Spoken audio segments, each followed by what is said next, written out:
Dia 20. Restaurando a comunhão.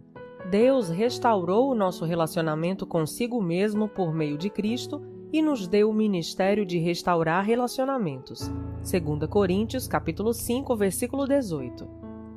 Sempre vale a pena restaurar relacionamentos. Uma vez que a vida consiste em aprender a amar, Deus quer que valorizemos os relacionamentos e nos esforcemos para mantê-los, em vez de descartá-los sempre que houver desacordo, mágoa ou conflito. Na verdade, a Bíblia diz que Deus nos deu o ministério de restaurar relacionamentos.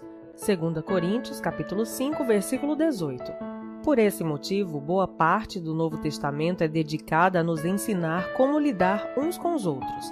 Paulo aconselha: se vocês receberam algo bom por seguir a Cristo, se o amor dele fez alguma diferença na vida de vocês, se estar numa comunidade do Espírito significa algo para vocês, se vocês têm um coração, se vocês se importam uns com os outros, façam-me um favor.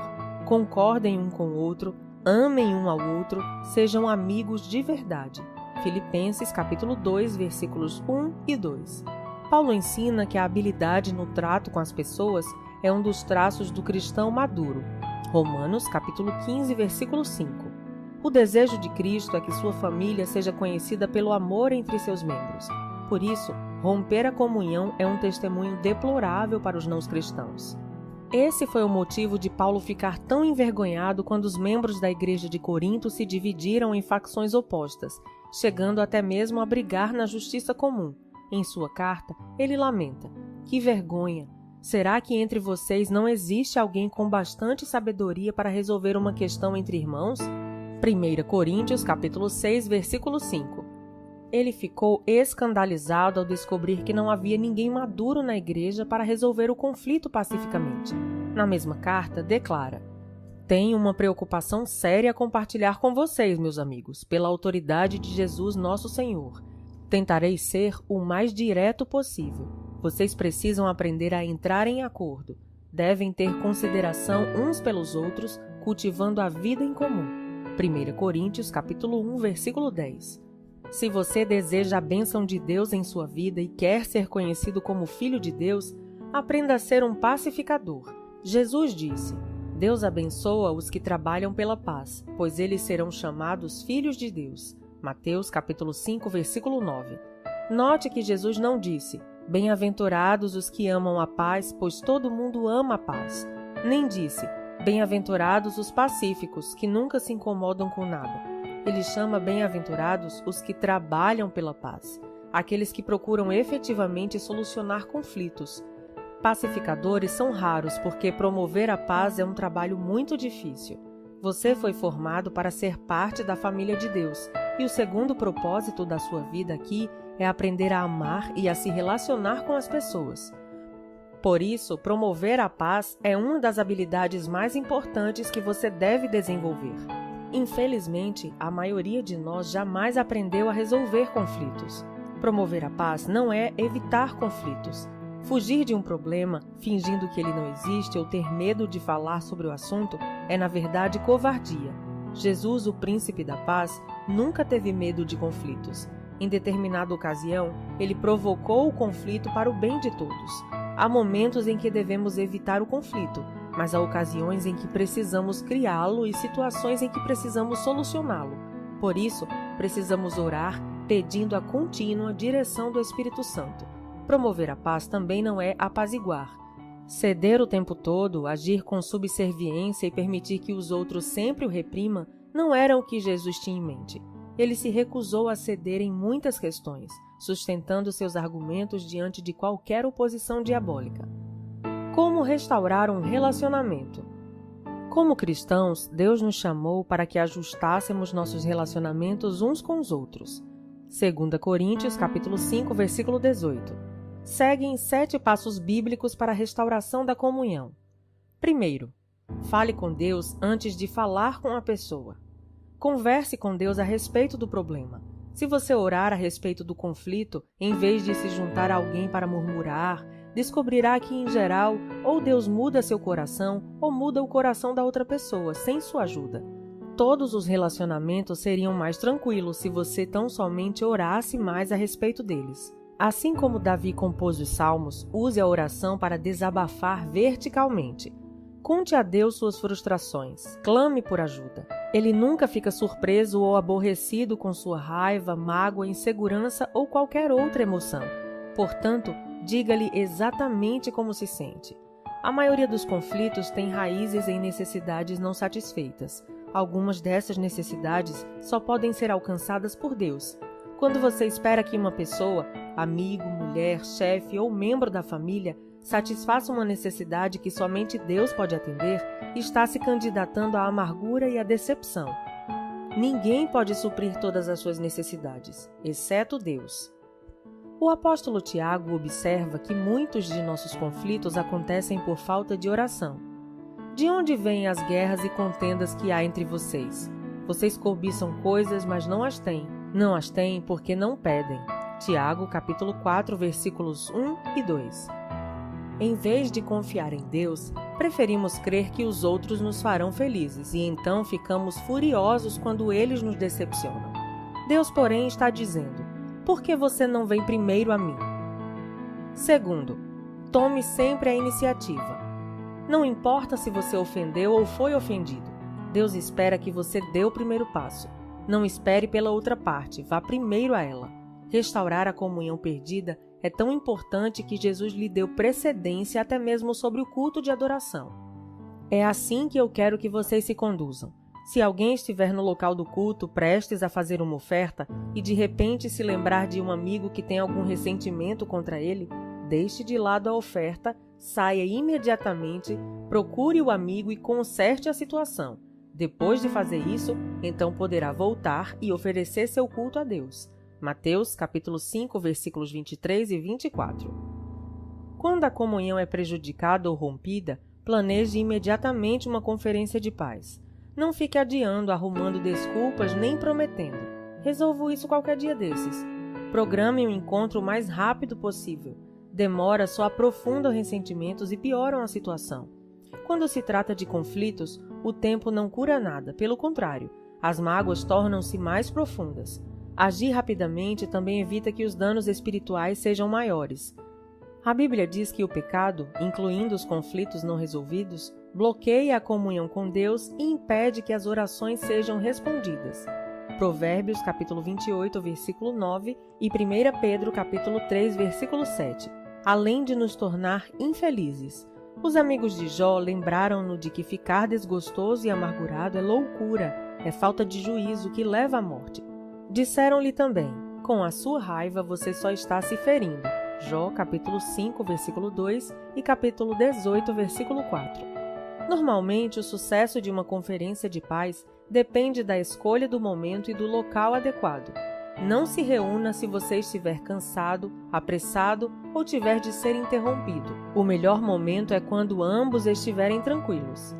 Terceiro, demonstre compaixão pelos sentimentos dos outros.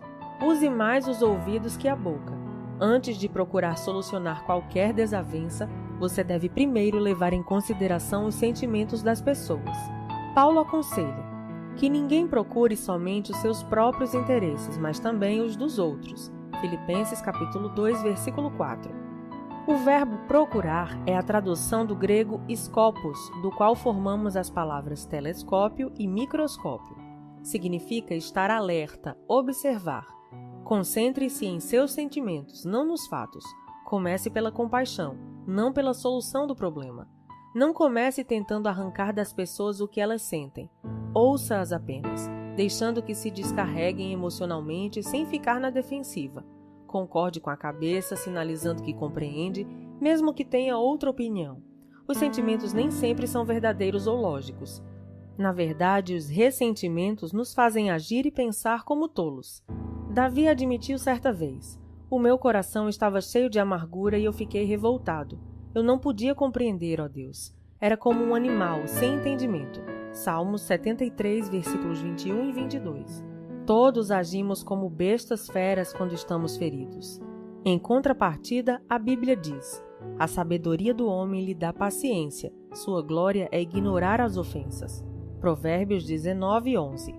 A paciência tem origem na sabedoria, e a sabedoria tem origem no fato de ouvir a perspectiva dos outros. Quando ouve, você está dizendo: valorizo sua opinião, preocupo-me com o nosso relacionamento e você é importante para mim.